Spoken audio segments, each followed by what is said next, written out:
Bonjour et bienvenue à Vie de foi. Quelle joie de vous avoir avec nous aujourd'hui et quelle joie pour moi de recevoir Frank Poulin, l'évangéliste. Et on est avec l'évangéliste Yanis Gauthier de Paris. Oui. Ça va bien? Ça va très bien. Hein? Oui. Ça va fort. Ah, gloire à Dieu. C'est bon, une bonne semaine en tout cas. Hein? Oui, une bonne semaine, bien chargée, bien froide aussi, mais ça va. Non, non, c'est pas vrai ça. On n'a pas connu le pire, là. Il fait encore plus froid des fois. Mais nous sommes bénis. Vraiment, ton passage ici à MCTV, c'est une bénédiction pour nous. On a vu vraiment des sujets extraordinaires tout au long de cette semaine. On a touché plein de points importants. Et j'aimerais vous inviter à la maison, si vous avez raté une émission, visitez le site web emcitv.com pour trouver les archives et puis vous allez être bénis certainement. Aujourd'hui, on va parler du pardon, que c'est vraiment important pour nous de pardonner. Je crois qu'il y a plusieurs personnes aussi qui ne réalisent pas. En fait, si on ne pardonne pas, on retient en fait notre propre bénédiction. J'ai entendu récemment quelqu'un dire, c'est comme si on prend un poison, en fait, et on s'attend que l'autre personne va mourir, la personne qu'on retient. Et en fait, c'est ça, on s'empoisonne la vie et notre destinée en refusant de pardonner. Et le Seigneur t'a vraiment mis à cœur de nous partager un message concernant le pardon et de l'importance du pardon. Oui, parce que pour moi, c'est une clé essentielle pour guérir du rejet, pour triompher, donc sortir du rejet. Il est indéniable de passer par le pardon. Ouais. J'aimerais juste commencer par un texte, si tu le permets, pasteur, qui se trouve dans Luc 4, verset 18. Il est dit « L'Esprit du Seigneur est sur moi, parce qu'il m'a oint pour annoncer une bonne nouvelle aux pauvres. Il m'a envoyé pour guérir ceux qui ont le cœur brisé, pour proclamer aux captifs la délivrance et aux aveugles le recouvrement de la vue, pour envoyer libres les opprimés, pour proclamer une année de grâce du Seigneur. » Dans ce texte, Jésus-Christ rentre dans une synagogue. Il ouvre le livre d'Ésaïe et fait le récit. Et en réalité, là, il est en train de faire connaître au monde entier son programme divin pour l'humanité. Jamais on entendra un homme politique dérouler un tel programme pour ses concitoyens. Ce programme, il est divin. Il est divin. Ce programme, il est pour toi, il est pour moi, il est pour tout le monde. Et tout au long du ministère de Christ, nous allons le voir, rendre la vue aux aveugles, guérir ceux qui ont le cœur brisé, guérir ceux qui sont malades, délivrer, restaurer, ressusciter. Et les contemporains du Seigneur diront qu'effectivement, le royaume de Dieu est descendu sur la terre. Et vraiment, pasteur, il n'y a personne comme Jésus. Non, c'est vrai, je suis d'accord. Il n'y a personne comme lui. Et tout ça pour dire que la parole de Dieu, ce n'est pas une lettre morte, ce n'est pas un conte pour enfants. Non, la parole de Dieu, elle est vivante. Amen. Et Dieu se charge de ratifier et de confirmer la parole qui est annoncée. C'est vrai. Dieu n'est pas au chômage. Il n'est pas concerné par le chômage. Dieu est vivant, c'est le même hier, aujourd'hui, éternellement. Donc, ce que nous allons vous partager, c'est valable pour vous aujourd'hui. Et je suis absolument convaincu que si vous saisissez cette parole, vous allez obtenir la guérison. Amen. Amen. C'est tellement merveilleux. Moi, j'aime ce texte-là. En fait, en début de semaine, j'avais ma Bible ouverte à ce passage-là parce que c'est vraiment, en fait, c'est la vérité et c'est la fondation pour tout ce qu'on a vu cette semaine. Jésus est la source de toutes choses. L'Esprit du Seigneur est sur moi parce qu'il m'a oint pour annoncer une bonne nouvelle. Et c'est ça qu'on a fait cette semaine. On a annoncé une bonne nouvelle à qui? En fait, pour guérir ceux qui ont le cœur brisé. Si vous êtes meurtri, bien, cette bonne nouvelle est pour vous. La bonne nouvelle, c'est pas que vous allez rester comme ça, c'est que vous allez vivre une guérison pour proclamer aux captifs la délivrance. C'est si vous êtes lié par un esprit de rejet, bien on annonce aujourd'hui cette délivrance dans le nom de Jésus. Ça, c'est merveilleux. Et aux aveugles, des fois, on pense juste à comment dire, être aveugle physiquement, mais même spirituellement. Des fois, on ne voit pas la vérité devant nous. Mais Dieu, aujourd'hui, ouvre vos yeux spirituels pour recevoir le message, pour renvoyer libre les opprimés. Si vous êtes oppressés, gloire à Dieu, vous allez être libre à la fin de cette émission. Même maintenant, vous pouvez recevoir pour publier une année de grâce ou de faveur de la part du Seigneur. Ça, c'est vraiment notre Jésus que nous prêchons, que nous aimons. Et c'est ce Jésus que nous vous présentons aujourd'hui, que vous soyez quelqu'un qui ne connaît pas encore le Seigneur Jésus, ou même un chrétien. Il y a plusieurs chrétiens qui ont besoin d'expérimenter cette bonne nouvelle-là. C'est une bonne nouvelle. C'est ça, l'Évangile. Et toi, Yanis, comment est-ce que ça se passe lorsque soit tu es dans une prison ou tu es devant quelqu'un d'un gang de rue, quoi que ce soit, et qui te dit « je peux jamais pardonner cette personne-là » parce que ça t'est sûrement déjà arrivé quand tu étais en prison toi-même ou que tu visitais une prison, que tu parles à des gens et tu leur dises, ils te disent « je peux jamais lui pardonner ce qu'il m'a fait ». Comment est-ce que tu peux réagir à ça? Qu'est-ce que tu peux lui apporter? Ce que je peux apporter, c'est le message de l'Évangile. Parce que pour moi, Dieu n'est pas une solution, il est la solution. C'est ça. Et j'essaie de comprendre les raisons qui peuvent pousser un homme à ne pas pardonner. J'aime mettre en avant que finalement, le non-pardon, c'est destructeur. C'est ça. Et ce que tu viens de me dire, ce n'est pas simplement lié à un gang ou à un détenu. Non, pas du tout. Le monde emploie de tels propos. Absolument. Et parfois, on n'a pas besoin de faire vraiment du mal à une personne pour entretenir des propos tels que je ne pardonnerai jamais. Absolument. Plutôt mourir que de pardonner. Ouais. Je n'oublierai jamais. Mais c'est destructeur, ce type de propos. Destructeur. Je dis souvent, il y a beaucoup de personnes qui ont été rejetées et qui sont marquées, qui ont été blessées. Pas responsables de leur blessure, mais la blessure, elle est là. Et aujourd'hui, on a plein de victimes. Des victimes de la vie, des victimes du rejet, qui essaient tant bien que mal d'évoluer au sein de ce monde, mais qui souffrent intérieurement, même qui vont à l'église et qui ont une blessure qui n'a jamais été guérie parce qu'elles n'ont jamais pardonné. Et pourquoi elles n'ont jamais pardonné? Parce qu'à leurs yeux, ce sont des victimes. Je me souviens d'un jour, j'avais 3 ans, ma belle-mère me demande de surveiller une casserole d'eau chaude. Et je surveille la casserole et le chien passe, bouscule le tabouret, la casserole tombe sur mon torse. Ma belle-mère avait tout sauf envie de m'amener à l'hôpital, alors elle me met au lit avec un gant d'eau froide pour atténuer ma brûlure, la douleur. Et le lendemain, le gant était attaché, scellé à mon torse. Et cette fois, il fallait me conduire à l'hôpital. Et pendant des mois, on a gratté ma brûlure. J'ai une splendide cicatrice. Enfant, j'ai oublié, la brûlure a cicatrisé. Et un jour, la maîtresse dit, voilà, aujourd'hui, nous allons, à partir de la semaine prochaine, nous allons débuter une activité piscine. Et là, moi qui pensais ne pas être blessé, eh ben, cette blessure-là, cette cicatrice a repris vie en moi. Je me suis dit, mince, je vais être obligé de me mettre torse nu. En fait, je cachais ma blessure. Et je me disais, tous mes camarades vont se moquer de moi. Ils vont me montrer du doigt. Et ça, pas possible d'affronter le regard des gens. Alors, je me suis défait de toute activité où j'aurais été dans l'obligation de me mettre torse nu. Et résultat, chaque fois que je voyais cette brûlure, je pensais à la négligence que ma belle-mère avait eue à mon égard. Et c'est la même chose pour beaucoup de personnes qui ont été rejetées. Elles ont une blessure, elles construisent leur vie sur cette blessure, mais à chaque fois qu'elles passent par des situations qui leur rappellent bien les blessures qu'elles ont subies, il y a cette plaie ouverte qui est là. Et c'est comme si le diable venait mettre du sel dessus. C'est ça. Tiens, regarde ce qu'on t'a fait hier. Regarde comment on t'a fait souffrir. Regarde comment on t'a méprisé. Regarde comment tu as été frappé, démoli, rejeté. Regarde, et surtout, n'oublie pas. Surtout, n'oublie pas. Et quand tu es dans cette perspective-là, tu ne peux pas pardonner. Tu ne peux pas pardonner. Quand tu parlais, ça m'a fait penser, une des sources en tout cas, du non-pardon, ça va être l'orgueil. Tu avais dit, tu vois, pas question que mes camarades me voient et voient cette cicatrice-là. Parce qu'il y avait, bien évidemment, il y avait de l'orgueil, il y avait de la honte qui était là un peu. Tu ne voulais pas que les gens voient ça. Et pour beaucoup de gens, je crois qu'à la maison, il y a beaucoup de gens qui nous regardent. Et c'est une parole de Dieu. Tu dois piler sur ton orgueil et tu dois relâcher cette personne-là. Parce qu'il y en a beaucoup, la cause et le retien du non-pardon, c'est causé par de l'orgueil. C'est comme si on dit « non, j'ai raison ». C'est ça. Et là, ils ne veulent pas relâcher, mais je crois vraiment que c'est une parole qui vient de Dieu. Mais je pense, des fois, le pardon, on n'a pas vraiment compris. Je pense qu'il y a des gens qui disent, si je pardonne, c'est comme si je disais à la personne, ça va, c'est pas grave. Non, ça ne veut pas dire qu'on donne, qu'on approuve du geste. Ça ne veut pas dire qu'on dit, non, non, c'était bien. Ça ne veut rien dire de ça. C'est pas une affirmation que le geste était approuvé, là, qu'on approuve du geste. C'est pas ça. En fait, c'est, oui, il y a du tort. Il y a quelque chose de terrible qui s'est produit. Mais après, je vais relâcher quand même. Je ne veux pas retenir cette chose-là contre toi.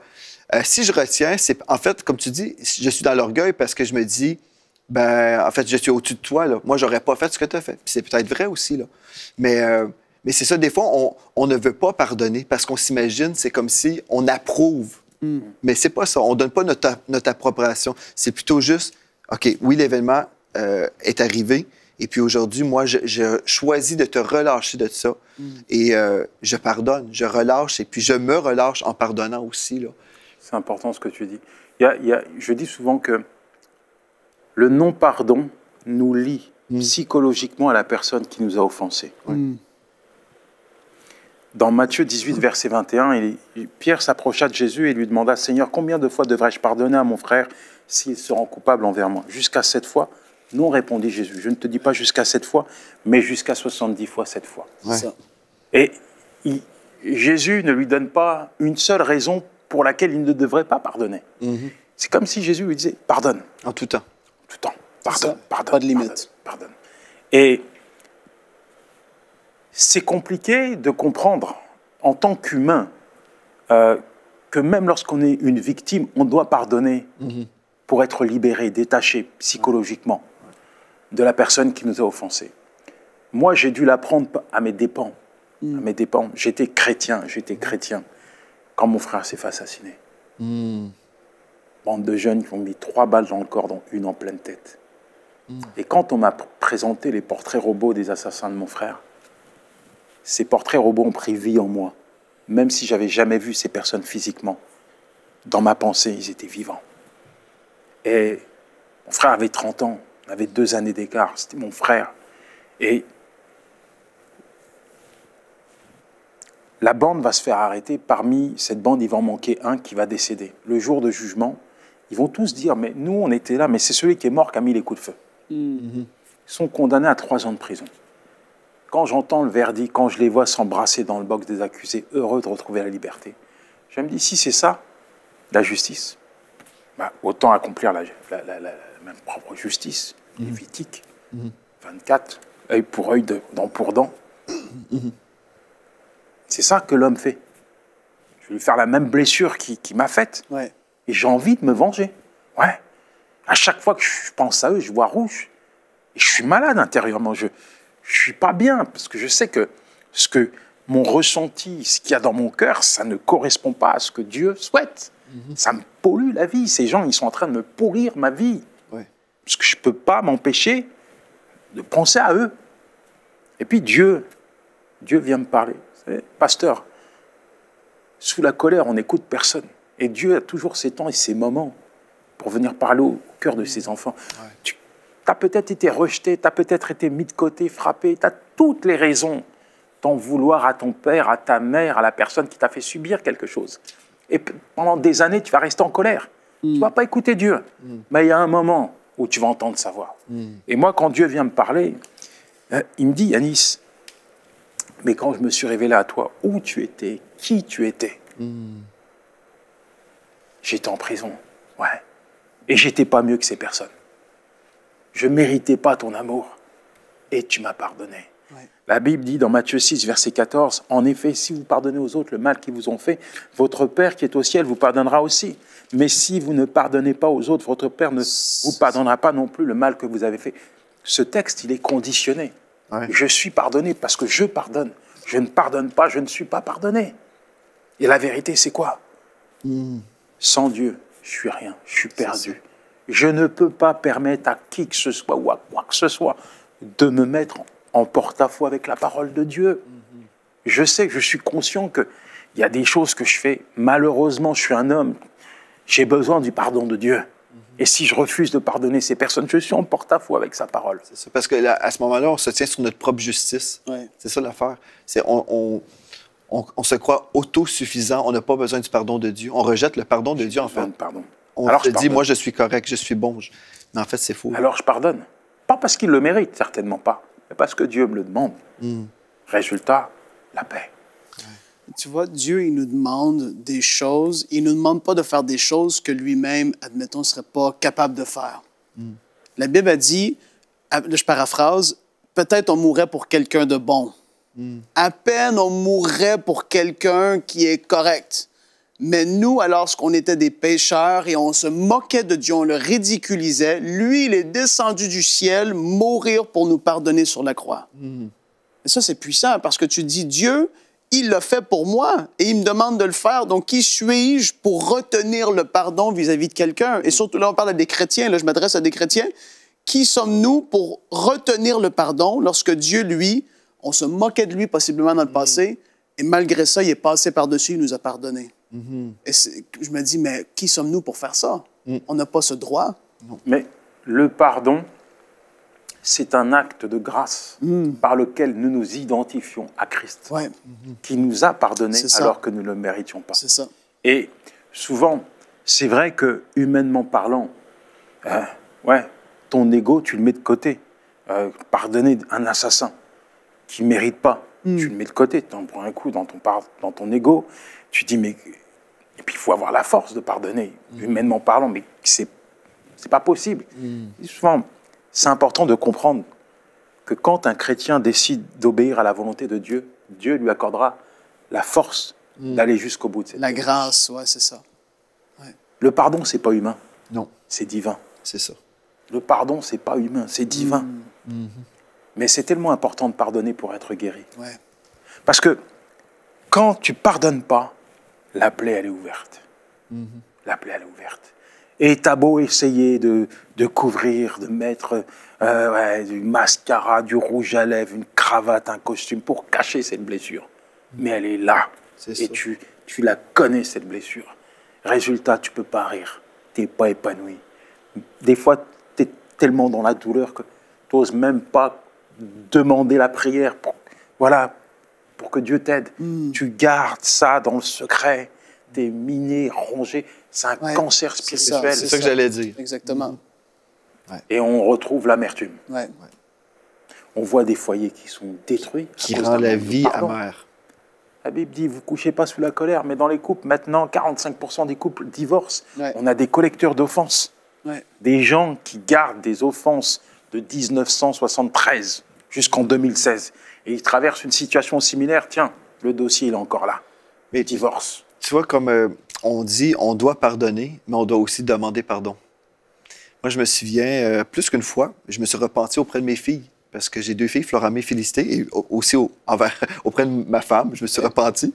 Mais je me souviens, une fois, je m'en allais prêcher le dimanche matin, et puis ma fille Félicité avait laissé dans le chemin toutes sortes de jouets, et je lui avais dit, Félicité, enlève tes jouets, va les mettre dans ta chambre, parce que je passais pour aller à l'église puis sortir des choses. Bref, j'ai manqué de patience, et puis j'ai parlé d'un ton pas très, très rempli d'amour. Et puis là, j'étais dans la voiture, en chemin vers l'église, et on était toute la famille ensemble, et le Saint-Esprit me dit, tu t'en vas prêcher, mais tu cries après ta fille, Félicité, puis tu as mal représenté le cœur du Père à ta fille. Que là, Dieu me disait, repens-toi. Et puis c'est ça que j'ai fait, j'ai dit, Félicité, papa veut te demander pardon, parce que j'ai pas bien représenté le cœur du Père, Dieu est pas comme ça. Puis je te demande pardon parce que j'ai perdu patience et j'ai pas été gentil avec toi. C'est ça que je lui avais dit, parce qu'une fois, ramasse tes choses, mais j'étais pas correct quand même. Et puis je pense, si on est prêt à s'humilier, bien on ouvre la porte aussi à plein de choses. Hein. C'est la porte de notre destinée. Puis aujourd'hui, je vois mes 2 filles qui servent le Seigneur, qui sont investies dans le ministère. Mes 2 filles aiment chanter pour Jésus. Et puis, mais je pense, si on refuse de s'humilier, puis on s'imagine, on a toujours raison, puis on doit toujours comme avoir cette image, bien, on repousse nos enfants aussi. Il y a tellement d'impact dans la vie de tout le monde. Mais si on s'humilie, puis on dit, non, je te demande pardon. Oui, je pardonne, mais moi aussi, j'ai besoin de me repentir puis de demander pardon à Dieu et aux personnes dans ma vie. Je vois beaucoup de jeunes qui sont en prison. Dernièrement, je visitais une maison d'arrêt et il y avait une cellule anti-suicide. Anti-suicide. Oh, wow. Chez les mineurs. Ils se pendent avec leurs bras. Et je rencontre beaucoup de jeunes issus de familles chrétiennes dans les rues, qui ont des problèmes de drogue, font n'importe quoi avec leur vie. Et je leur demande, mais pourquoi tu n'es pas rentré dans ton foyer? Et puis ils me disent, mais c'est pas que je n'ai pas essayé. Mais à chaque fois, j'ai été accueilli par mes parents qui utilisaient la parole de Dieu pour bam, bam, bam. Je me souviens de ce père qui disait, mon enfant était un drogué. Famille chrétienne. Hein. À chaque fois qu'il arrivait à la maison, il nous faisait la misère. À un moment donné, on l'a exclu, on a fermé la porte, on ne voulait plus entendre parler de lui. Jusqu'au jour où on nous a appris sa mort. Maintenant, ce sont nos cris qu'on entend. Si j'avais su. C'est tellement beau de voir un père qui demande pardon à ses enfants, qui se défait un petit peu de son autorité, puis qui se met à la place de ce petit garçon, de cette petite fille. Je t'ai blessé, je te demande pardon. Parfois, on prend les choses à la légère. Et on lâche des paroles, c'est comme ça vient, ça frappe, on blesse, ça fait mal. Ouais. Et puis nos jeunes, ah, c'est ça mon père, c'est ça ma mère. Il est où le pardon? Et souvent, moi j'ai l'exemple de ma belle-mère qui, elle, malheureusement, avait beaucoup de problèmes à cause de la mort de son fils. Et je me suis rendu compte à quel point le pardon est destructeur. Elle était amère. Wow. Toutes les paroles qui sortaient de sa bouche n'étaient que vengeance. Vraiment, elle était rongée intérieurement. Puis un jour, chez elle, elle décède. Et en faisant le nécessaire pour la mettre en terre, la dame de la mairie me dit, vous savez, vous n'avez pas besoin de faire creuser un autre trou. Parce que le jour où votre belle-mère est venue pour enterrer son fils, elle a réservé 2 places. Oh, wow. Et pourtant, elle n'avait pas qu'un seul enfant. Mais le pire, c'est au moment où on déménage son appartement, dans son armoire, elle a un dossier comme ça. Les photos des assassins de son enfant. Les photos de son fils à la morgue pendant qu'on est en train de lui faire une autopsie. Oh! Elle a ce dossier-là. Et je me dis, c'est pas possible. À chaque fois qu'elle se levait pour s'habiller, qu'elle ouvrait son armoire, qu'elle tombait sur ses photos, le diable utilisait ces photos pour attiser sa haine, sa colère, la détruire. Et c'est ça la réalité. Ouais. T'es peut-être une victime. Et puis, il y a cette image de la personne qui t'a offensé, que le diable met sous tes yeux et te dit, regarde.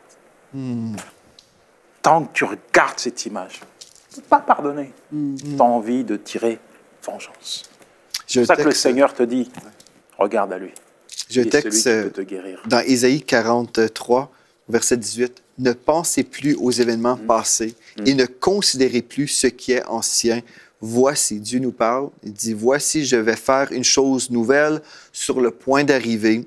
Ne la connaîtrez-vous pas? Je mettrai un chemin dans le désert et des fleuves dans la solitude. » Mais tout ça commence avec « Ne pensez pas aux événements passés. » On peut rester là et dire « Non, moi, on m'a offensé, je vais penser à ça toute ma vie, je vais entretenir des sentiments de haine. » On peut rester là, mais c'est nous les pires là-dedans. Ou on peut dire « Seigneur, tu dis, ne pensez pas aux événements passés. Parfait, moi, je vais recevoir le nouveau dans ma vie. Une nouvelle vie en toi, des nouveaux jours. » J'aimerais ça qu'on termine cette série en priant pour toutes les personnes qui ont besoin de pardonner, qui ont besoin de peut-être demander à Dieu aussi le pardon pour leur vie. Aussi, je pense, quand on est dans le rejet, on a cru un mensonge et on peut se défaire de ce mensonge-là et demander pardon à Dieu aussi parce que j'ai cru un mensonge au lieu de croire ta parole. J'aimerais ça t'inviter, évangéliste Yanis, si tu veux prier avec les personnes qui sont là, mais comme le Saint-Esprit va diriger. Parce que je crois que cette série, le fruit de cette série, c'est vraiment des vies transformées, des personnes qui vont être totalement libérées, affranchies de l'esprit de rejet, dans le pardon et aussi dans une vie nouvelle avec Dieu.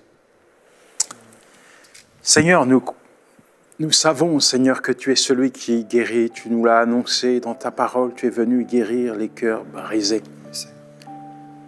Et nous voulons remettre entre tes mains toutes les personnes meurtries qui ont assisté à cette émission. Nous voulons te demander, par la puissance de ton esprit, là où ils sont, ils puissent prendre, Seigneur, cette décision, c'est de le pardonner. Oui, Père, tu les amènes à réaliser à quel point, Seigneur, le pardon est une puissance qui libère, une puissance qui te permet de venir guérir les blessures les plus profondes et les plus secrètes, les plus douloureuses. Merci, Saint-Esprit, de ce que tu es présent. Merci, Saint-Esprit, de ce que maintenant même tu viens et tu refermes les blessures. Tu essuies les larmes. Tu ôtes le joug de la tristesse. Merci parce qu'aujourd'hui est un jour nouveau. Un jour où tu fais quelque chose de nouveau dans les vies. Amen. Oui, Père de gloire, pose ta main, Seigneur. Pose ta main sur celui qui a besoin de toi. Pose ta main et emmène, sors de la vallée celui qui est en train de mourir et d'agoniser. Mets-le sur ta haute montagne, afin qu'il puisse être rayonnant de joie, qu'il puisse désormais se voir, s'accepter comme toi tu le vois et tu l'acceptes. Donne-lui la force d'aller jusqu'au bout de cette démarche de pardon. Qu'au travers de cette démarche, il puisse en voir le fruit. Merci pour ta paix, merci pour ta joie, merci pour ton amour. Tu enlèves toute forme d'amertume, toute chose qui fait la guerre à l'âme. Merci, Père. Merci, mon Dieu, parce que tu fais au-delà, Seigneur, bien au-delà de tout ce qu'ils peuvent imaginer ou espérer. Oui, Père. Merci, parce que quand cela est possible, Seigneur, tu restaures des familles divisées. Tu réconcilies, tu rebâtis des foyers détruits. Oui, je me réjouis de ce que tu vas faire dans les vies. Dans le nom de Jésus, je t'ai prié. Amen. Amen. Gloire à Dieu. Et moi, je veux juste déclarer sur vous en ce moment un baptême de l'amour de Dieu. Vraiment, ce baptême merveilleux de l'amour de Dieu, où dans son amour, vous devenez totalement libéré, mais entier en lui. C'est ça qui est merveilleux. L'amour de Dieu bannit la crainte. L'amour de Dieu vient vous guérir aussi. Vous pouvez être vraiment, totalement restauré et ensuite vivre une vie chrétienne épanouie dans la joie de l'Éternel. C'est ce qui est absolument merveilleux. Quand on tourne les regards vers lui, on est rayonnant de joie. Une vie nouvelle est là pour nous et on peut avancer, libéré de la haine, libéré de toutes les choses qu'on pouvait ressentir autrefois et être vraiment libre pour avancer et non seulement aimer Dieu, mais aimer notre prochain aussi. C'est une vie nouvelle qui s'annonce pour vous. Amen. Je ne sais pas, Frank, si tu voulais recevoir, partager quelque chose. Moi, je veux juste vous encourager à pardonner. Arrêtez de retenir des personnes dans votre cœur, des gens qui vous ont peut-être blessé dans le passé. Pardonnez comme Dieu vous a pardonné dans le passé. Faites juste relâcher. Prenez ce pas de foi.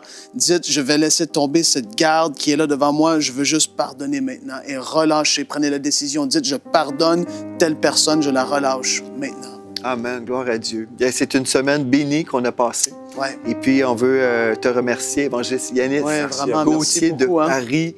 Wow. Et puis, s'il y a des gens qui veulent te contacter, ils peuvent visiter ton site web, yanisgauthier.com, tout simplement. Et puis, il y a aussi plusieurs livres que tu as écrits qui sont disponibles sur le site web boutique. C'est comment? EMCI Boutique. EMCIboutique.com. Donc, EMCIboutique.com. Et puis, vous pourrez retrouver tous les livres et aussi des CD de l'évangéliste Gauthier. Donc, merci beaucoup d'être passé à nous deux fois. On a vraiment été bénis. Je sais que dans le monde francophone, plusieurs personnes ont reçu de Dieu cette semaine. Donc, merci. Et merci à vous également d'avoir été là avec nous cette semaine. D'ici à la semaine prochaine, soyez richement bénis.